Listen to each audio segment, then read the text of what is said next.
ومن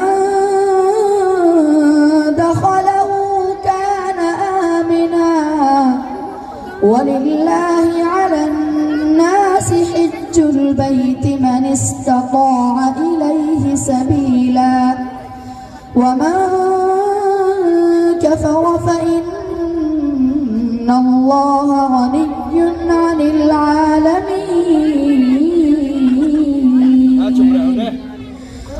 قل يا أهل الكتاب لم تكفرون بآيات الله والله شهيد على ما تعملون.